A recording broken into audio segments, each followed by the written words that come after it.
Assalamualaikum warahmatullahi taala wabarakatuh. Selamat pagi rekan-rekan semua. Izinkan dalam kesempatan ini saya memaparkan materi terkait dengan mata kuliah Teknologi Kinerja atau HPI ya, Human Performance Improvement. Dalam hal ini saya khusus membahas tentang peran evaluator dalam meningkatkan kinerja pegawai. Apa saja yang akan saya bahas terkait dengan itu? Dalam hal ini ada 3 hal sebagai pokok yang nanti akan saya paparkan. Yang pertama adalah apa peran evaluator. Kemudian kompetensi prasyarat yang harus dimiliki oleh seorang evaluator. Kemudian pendekatan apa saja yang bisa ia lakukan dalam rangka intervensi demi peningkatan kinerja. Baiklah, saya mulai dengan peran evaluator itu. Apa sih evaluator itu pekerjaannya? Nah, menurut Rothwell tahun 2000 ya, bahwa evaluator itu sesungguhnya melakukan tindakan yang disebut dengan menilai dampak intervensi, kemudian menindaklanjuti perubahan yang direncanakan, kemudian tindakan yang diambil dan hasil yang dicapai. Lantas dia akan memberikan informasi kepada peserta atau pegawai, kemudian juga kepada pemangku kepentingan tentang seberapa baik intervensi dilakukan atau dilaksanakan. Singkatnya, evaluator itu memberikan umpan balik kepada pemangku kepentingan tentang manfaat apa yang diterima dari intervensi peningkatan kinerja. Nah, itu sesungguhnya yang biasa dilakukan oleh seorang evaluator. Intinya seorang evaluator itu adalah mencari data terkait dengan hal-hal yang dilakukan oleh seorang pekerja, kemudian apakah pekerja itu memenuhi standar-standar yang diharapkan oleh organisasi di mana si pekerja itu bekerja. Kemudian memberikan informasi tentang bagaimana caranya meningkatkan kinerja itu. Itu salah satu yang biasa dilakukan oleh seorang evaluator. Nah, untuk sampai dia mampu melakukan tupoksinya sebagai evaluator, maka ada prasyarat-prasyarat kompetensi yang harus dia miliki. Menurut Rothwell, ada beberapa yang harus dimiliki oleh seorang evaluator, yaitu pertama, seorang evaluator harus mampu atau terampil melakukan evaluasi kesenjangan kinerja. Dia harus melihat apa yang diharapkan dan apa yang nyata terjadi di lapangan. Nah, dia harus mampu mendeteksi itu. Kemudian dia mengukur perbedaan antara apa yang aktual dan apa yang dicita-citakan. Kemampuan untuk mengevaluasi hasil terhadap tujuan ini, di mana nanti menjadi bahan bagi dia untuk melakukan sebuah intervensi. Kemudian keterampilan kedua yang harus dia miliki atau kompetensi yang kedua yang harus dia miliki, dia harus mampu menetapkan standar. Nah, standar-standar yang ditetapkan bisa saja standar itu ditetapkan oleh organisasi atau dia paling tidak dia memberikan kontribusi terhadap munculnya standar tersebut. Nah, kemudian atas dasar standar itulah dia nanti akan melakukan pengukuran terhadap kinerja pegawai. Selanjutnya, seorang evaluator juga harus mampu mengevaluasi hasil terhadap tujuan organisasi. Dia menilai seberapa baik hasil intervensi peningkatan kinerja sesuai dengan di program atau yang diharapkan. Kemudian juga seorang evaluator harus mampu menilai dampak pada budaya di lingkungan kerja tersebut. Jadi dengan adanya intervensi, kemudian perbaikan-perbaikan, ada keterdampakan nggak pada budaya, katakanlah budaya kerja di lingkungan di mana para pegawai itu mendapatkan intervensi setelah dilakukan evaluasi, gitu kan ya. Evaluasi di mana informasi-informasi tentang seperti apa seharusnya kemudian disampaikan kepada para pekerja atau para karyawan, dan apa dampaknya, dan bahkan terhadap kebiasaan atau budaya kerja di tempat di mana para pegawai itu melaksanakan pekerjaan. Yang berikutnya juga bahwa seorang evaluator juga harus mampu meninjau intervensi peningkatan kerja para pegawai. Dia harus mampu menemukan cara untuk mengevaluasi dan terus meningkatkan intervensi peningkatan kinerja ya, sebelum dan selama implementasi. Jadi kalau dia misalnya memberikan treatment atau cara bagaimana meningkatkan kinerja seorang pegawai, nah itu harus dilakukan atau dicermati pada saat berlangsung atau pada saat sebelum dan selama bahkan setelah itu, bagaimana perubahan itu terjadi. Dan kemudian dia juga harus mampu, kompetensi yang berikutnya adalah dia harus mampu melakukan umpan balik ya.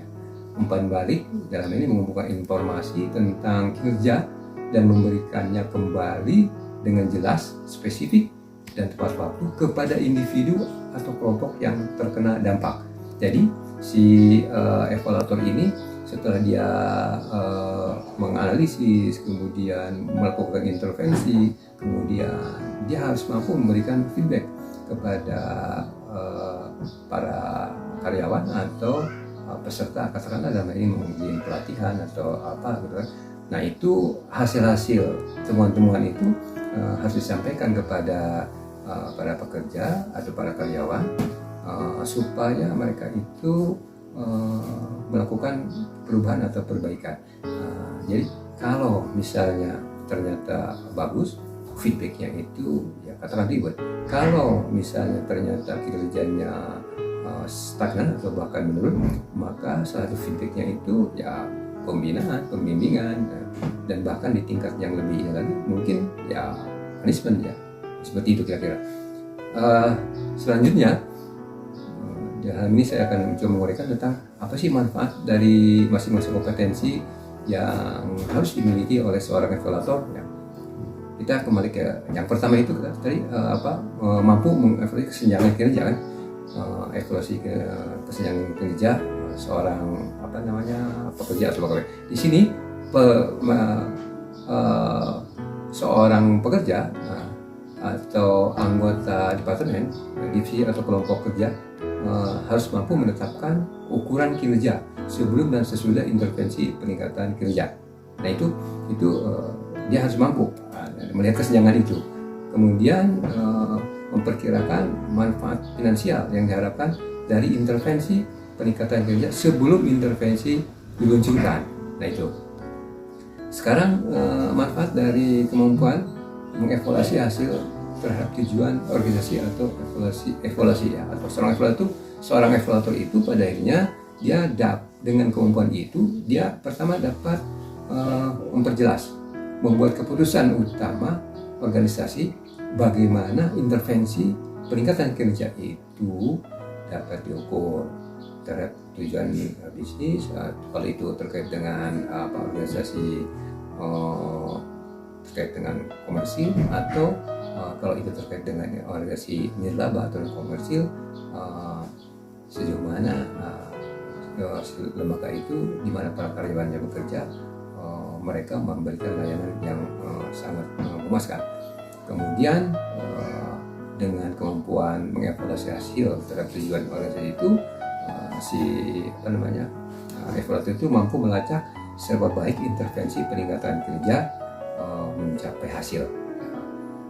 Kemudian bisa juga dengan kemampuan melihat ketercapaian sebuah tujuan, gitu kan, dia bisa menunjukkan dan memberi umpan balik ya kepada pembuat perusahaan itu sendiri ya, kemudian juga otomatis kepada organisasi dan sekaligus para anggotanya atau karyawannya. Yang ketiga, di samping itu yang ketiganya, dengan keterampilan penerapan standar, seorang evaluator dapat memfasilitasi dengan para pembuat keputusan utama dan lainnya penetapan ekspektasi kinerja minimal dan terukur yang diminta dari pekerja dan lainnya. Misalnya berapa banyak panggilan penjualan per hari yang seharusnya diharapkan dari seorang bidan niaga yang berpengalaman, yang bekerja dengan kecepatan normal. Jawaban untuk pertanyaan itu ketika diajukan kepada penjual yang tadi berpengalaman atau penyedia mereka dapat mengarahkan pada pembentukan standar kinerja terukur yang menggambarkan apa yang seharusnya terjadi. Nah, yang keempatnya, dengan kemampuan menilai dampak terhadap budaya, sang evaluator dapat mengukur perubahan dalam budaya perusahaan yang dihasilkan dari intervensi peningkatan kerja dengan meminta cerita yang menghasilkan ukuran perubahan kualitatif. Nah, saya kira ini adalah deskripsi tentang apa yang terjadi, tetapi tanpa informasi yang terkait dengan itu, misalnya intervensi telah membantu mendapatkan lebih banyak komentar positif dari pelanggan.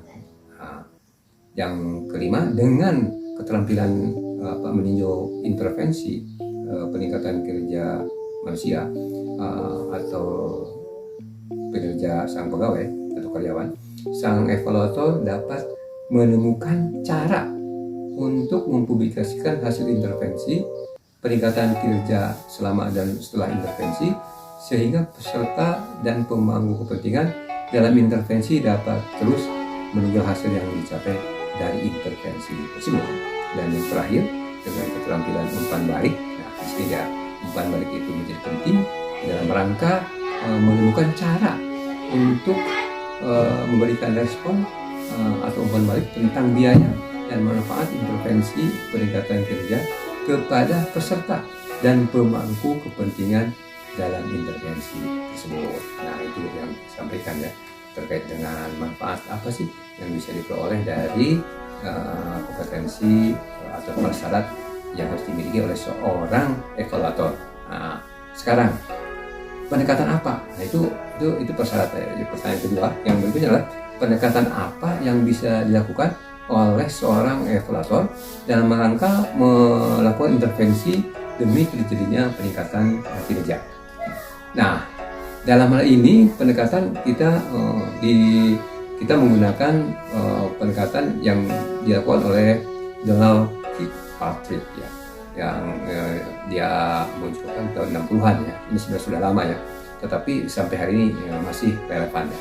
Ada 4 level, ada 4 metode atau pendekatan menurut Donald Kilpatrick ini. Yang pertama adalah ketika sang evaluator melakukan evaluasi, dia melakukan pendekatan ini di 4 tataran. Yang pertama adalah tataran reaksi, yang kedua adalah tataran pembelajaran, yang ketiga tataran perilaku, dan yang terakhir adalah tataran hasil. Seperti apa itu? Nah, di sini penjelasannya.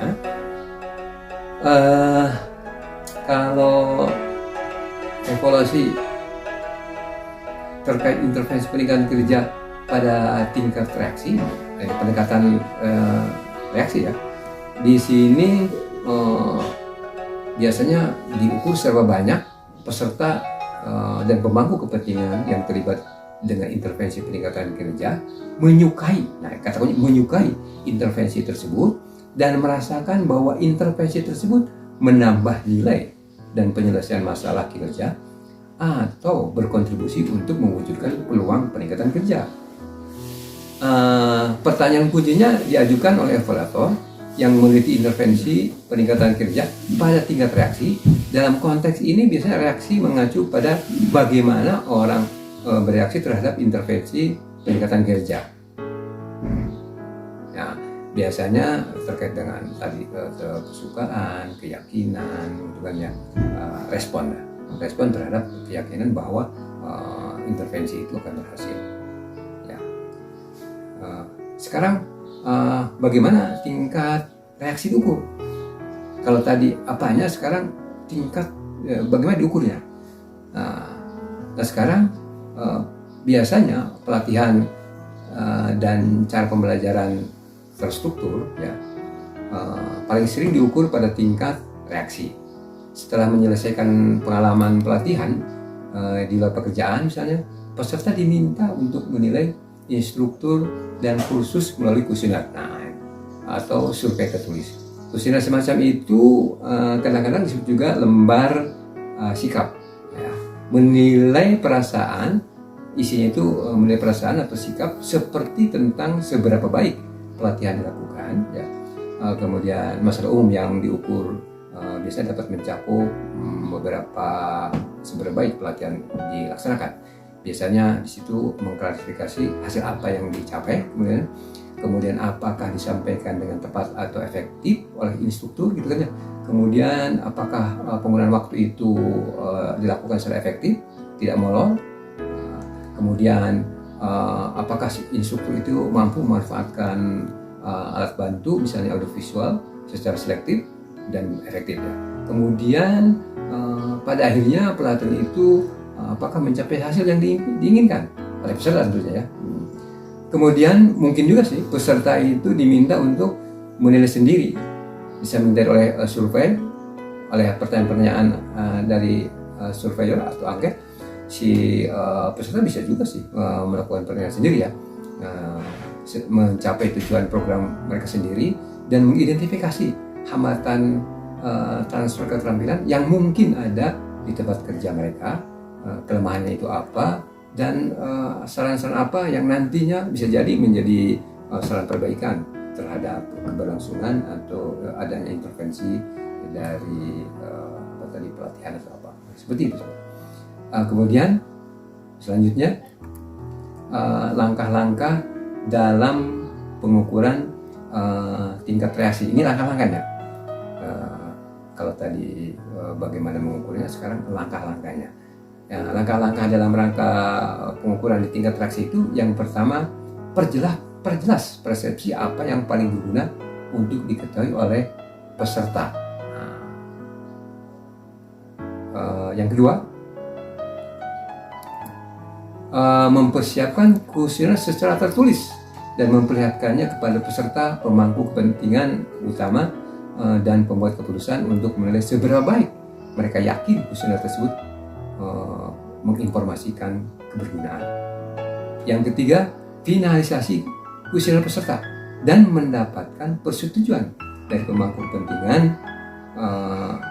siapa yang harus menerimanya, kapan mereka harus menerimanya, apa yang harus ditangkap untuk tujuan pelaporan. Kemudian yang keempat, mengirim kuesioner secara berkala, mengumpulkannya dan memberi umpan balik. Kemudian menggunakan hasil kuesioner itu untuk menekankan nilai yang diperoleh dari intervensi peningkatan kinerja, dan kemudian memberikan laporan tertulis atau lisan kepada pembuat keputusan utama dan orang atau kelompok lain yang berkepentingan secara berkala. Oke. Kemudian apa kekuatan dan kelemahan di tingkat reaksi? Nah, ini yang pendekatan pertama ya. Kita lihat kekuatannya. Salah satu kekuatan utama menggunakan tingkat reaksi ini adalah bahwa peserta intervensi meningkatkan kinerja di sana mereka menarik perhatian pada hasil yang dirasakan berdasarkan pendapat peserta ya. Namun demikian, di samping ada kelemahannya atau kekuatannya ya, ada juga kelemahannya. Dalam hal ini bahwa mengukur persepsi memang sulit ya, tidak selalu selaras dengan kenyataan ya. Konsekuensinya, evaluator atau penilai ini harus melengkapi tindakan reaksi ya, melakukan kuesioner tertulis ya, sehingga didasarkan pada fakta serta sikap dan persepsi yang real seperti itu. Kemudian selanjutnya evaluasi di tingkat pembelajaran. Kalau tadi kan di tingkat reaksi, sekarang di tingkat pembelajaran. Nah, di sini di tingkat pembelajaran itu kita berbicara tentang berapa banyak peserta dalam intervensi peningkatan kinerja belajar dari intervensi itu. Itu yang pertama itu. Jadi di tingkat pembelajaran. Kemudian intervensi peningkatan kinerja dapat diklasifikasikan ke dalam 2 kategori di dalam pembelajaran. Yang pertama itu intervensi berorientasi pembelajaran, yang kedua itu intervensi berorientasi manajemen atau organisasi. Nah, seperti itu. Itu di tingkat pembelajaran. Selanjutnya, di mana itu dirancang dalam rangka misalnya mengubah lingkungan kerja di mana individu atau kelompok lain melakukan tindakan. Dengan demikian mereka lebih tepat diukur untuk perubahan dalam lingkungan kerja daripada untuk perubahan individu. Selanjutnya, mengukur tingkat pembelajaran. Seperti apa itu? Nah, pelatihan dievaluasi pada tingkat pembelajaran melalui tes atau pengukuran lain tentang seberapa baik peserta pencapaian tujuan instruksional yang ditetapkan untuk suatu kursus atau pengembangan belajar lain yang direncanakan. Nah, ini di situ berarti untuk mengukurnya adalah dengan melakukan tes. Seberapa berhasil, mungkin itu bisa dari aspek kognitifnya, bisa dilihat dari aspek keterampilannya, bisa juga dilihat dari aspek sikapnya. Jadi untuk mengukur keberhasilan tingkat pembelajaran suatu intervensi kinerja, yaitu diambil dengan tes. Kemudian apa langkah-langkah pengukuran di tingkat pembelajaran? Ya, ini patokan. Patokannya kalau kita mau mengukur tingkat pembelajaran, tentu saja kita harus fokus pada apa tujuan pembelajaran yang ingin dicapai. Kemudian pilih cara yang tepat untuk mengukur apakah dia pengetahuan, keterampilan, sikap berdasarkan tujuan tadi. Kemudian baru setelah itu tes atau lakukan tes berdasarkan tadi. Sekali lagi fokusnya ke tujuan.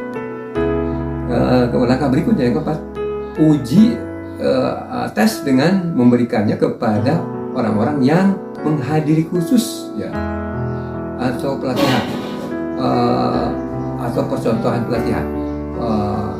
Kemudian pantau persepsi mereka tentang kejelasan arah dan item-item tes atau instruksi.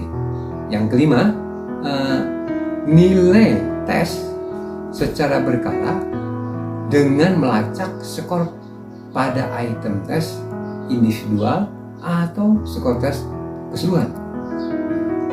Nah, sekarang itu cara bagaimana mengukurnya ya. Mengevaluasi berdasarkan pendekatan pembelajaran. Nah, kemudian selanjutnya kita bisa lihat apa sih kelebihan kelemahan dari pendekatan pembelajaran dalam rangka intervensi kinerja itu. Nah, kekuatan kunci untuk pendekatan pembelajaran itu di sini intervensi dengan pendekatan pembelajaran itu memberikan informasi tentang peningkatan individu secara bertahap. Inti dari pelatihan adalah tentu saja agar individu memperoleh pengetahuan, keterampilan, dan sikap baru yang dapat meningkatkan kinerja kinerja mereka. Namun demikian, ada juga kelemahannya bahwa mengukur pembelajaran adalah tidak menjamin seluruh perubahan kinerja di tempat kerja. Karena hal ini faktor lain selain pengetahuan juga terkait dengan sikap-sikap lain yang berpengaruh kepada para individu ya. Misalnya faktor berkaitan dengan masalah lingkungan kerja, kemampuan manajemen untuk merencanakan, memberikan penghargaan, memberikan umpan balik, dan menyediakan alat dan perlengkapan tepat. Sehingga yang tadinya dengan pendekatan pembelajaran ini diharapkan kerja berubah kinerjanya, tapi karena faktor lain itu tidak terjadi. Itu salah satu kelemahan dari pendekatan pembelajaran. Nah, sekarang mengevaluasi pada tingkat perilaku. Nah, sekarang kalau yang tadi pendekatan pembelajaran, nah sekarang kita beralih adalah pendekatan pada tingkat perilaku. Nah, di sini di tingkat perilaku terkait dengan berapa banyak peserta dalam intervensi peningkatan kerja itu mengubah perilaku mereka. Jadi sasarannya perilaku mereka berubah tidak gitu kan. Kalau pembelajaran itu kepada 3 ranah, pengetahuannya berubah tidak, meningkat tidak, kemudian sikapnya berubah atau meningkat tidak, kemudian keterampilannya berubah meningkat tidak, dan apa efeknya kepada kinerja. Nah kalau ini langsung melihat perilaku.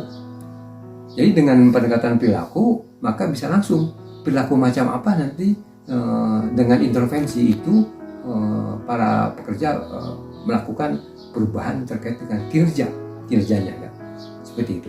Nah, intervensi peningkatan kerja pada tingkat perilaku dalam ini. Dalam konteks ini, perilaku mengacu pada bagaimana orang mengubah perilaku kerja sebagai akibat langsung dari intervensi. Sebagaimana ditekankan pada bagian sebelumnya, disebutkan bahwa peningkatan kerja itu dapat diklasifikasikan dalam 2 kategori. Nah, yang pertama intervensi berorientasi pembelajaran, ini kan ya. Kedua, intervensi berorientasi manajemen atau organisasi ya. Namun tetap keduanya itu dalam rangka mencari peningkatan kinerja. Jadi apapun jenis intervensinya, evaluasi tingkat perilaku pada dasarnya ditangani dengan cara yang sama, baik intervensi pembelajaran maupun intervensi manajerial seperti itu. Dan sekarang bagaimana mengukur tingkat perilaku? Nah, kalau tadi apa itu pendekatan perilaku, jelas sasarannya adalah bagaimana perubahan-perubahan terjadi setelah intervensi, perilaku macam apa yang muncul itu kan ya, apakah perilakunya itu membaik atau kebalikannya atau stagnan. Nah sekarang bagaimana mengukur tingkat perilaku tersebut? Nah ada 2 pendekatan. Pendekatan pertama dengan cara menyusun daftar pertanyaan, di mana para peserta dalam hal ini diminta untuk menentukan berapa banyak perubahan perilaku yang dihasilkan dalam pengaturan kerja ya, di mana bawahan langsung itu diberikan kuesioner, kemudian mereka menjawab tadi seberapa ingin perubahan itu dilakukan mereka. Hasilnya kemudian dibandingkan antara faktanya.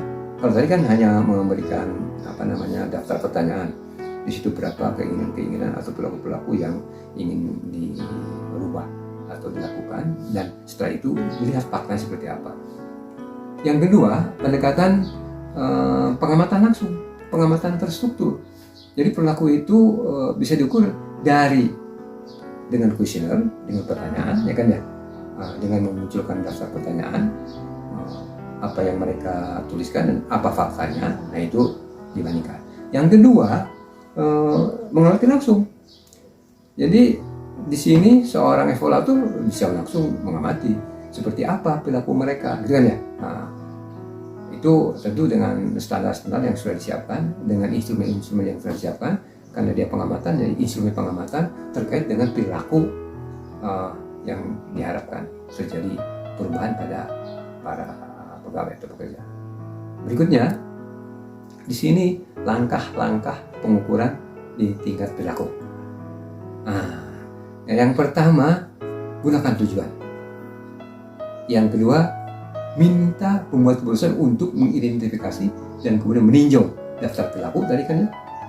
Yang ketiga, selesaikan daftar perilaku di tempat kerja yang harus diubah. Oke. Selanjutnya, kemudian menyelesaikan metrik atau metode pengukuran untuk menilai jumlah perubahan perilaku yang dihasilkan. Yang kelima, ukur perubahan perilaku tersebut di tempat kerja yang berasal langsung dari intervensi peningkatan kerja. Yang keenam, pengumpulan data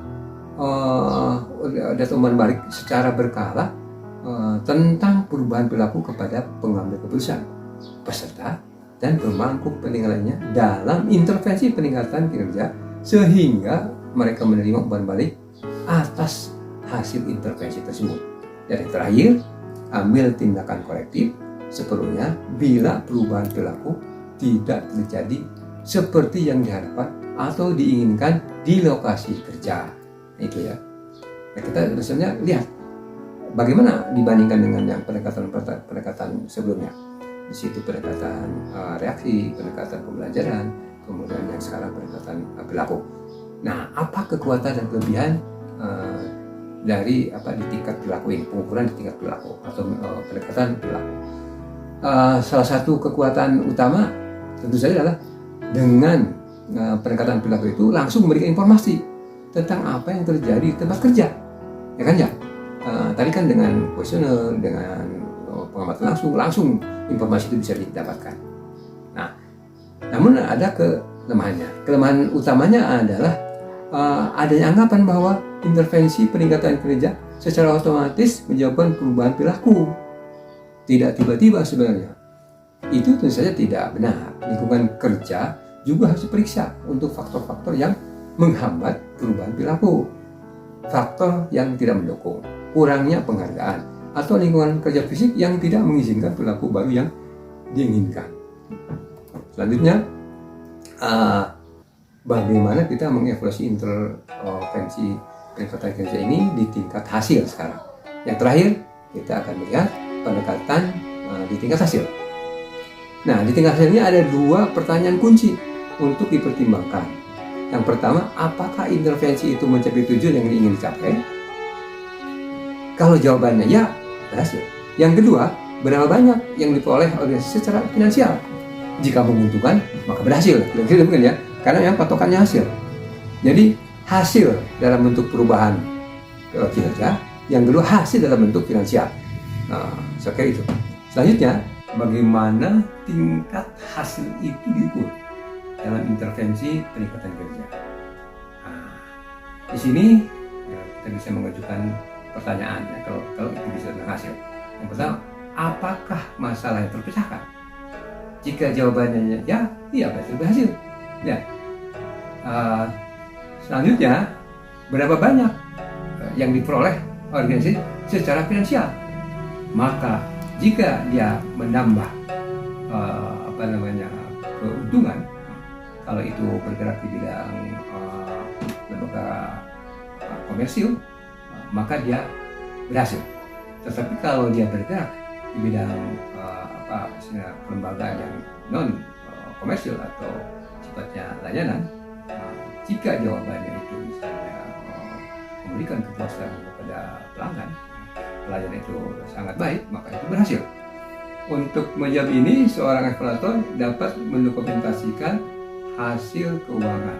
Selanjutnya, langkah-langkah pengukuran di tingkat hasil. Langkah-langkahnya, kalau tadi bagaimana mengukur tingkat hasil, sekarang langkah-langkahnya. Yang pertama, tentu saja tentukan semua biaya yang terkait dengan intervensi. Itu yang pertama ya, kalau kita nanti mau mengukurnya dari sisi finansial. Yang kedua, perkirakan manfaat yang diterima dari intervensi peningkatan kinerja. Ya. Yang ketiga, kurangi biaya yang tidak bermanfaat.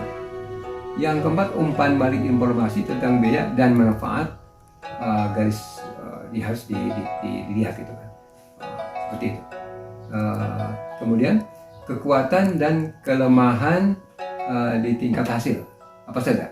Nah, kalau kita lihat kekuatannya, yang pertama evaluasi atau pengukuran di tingkat hasil ini memberikan informasi tentang tingkat keberhasilan dari sisi kinerja serta pengembalian atas investasi secara finansial.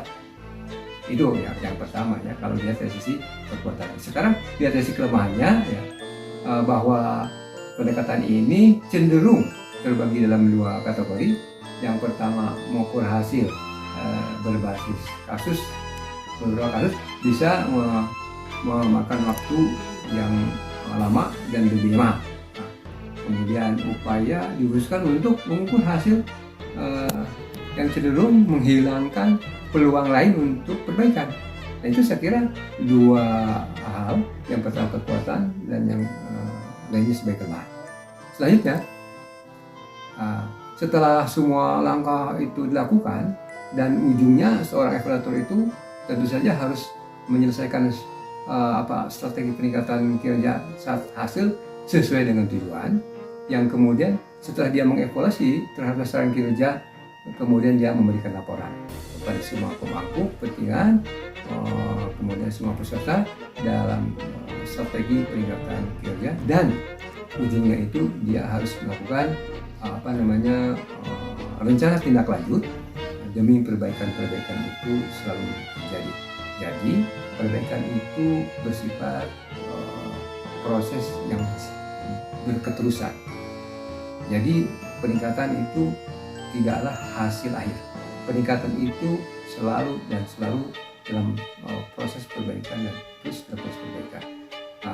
Itulah yang dapat saya sampaikan. Demikian dan saya akhiri. Assalamualaikum warahmatullahi wabarakatuh.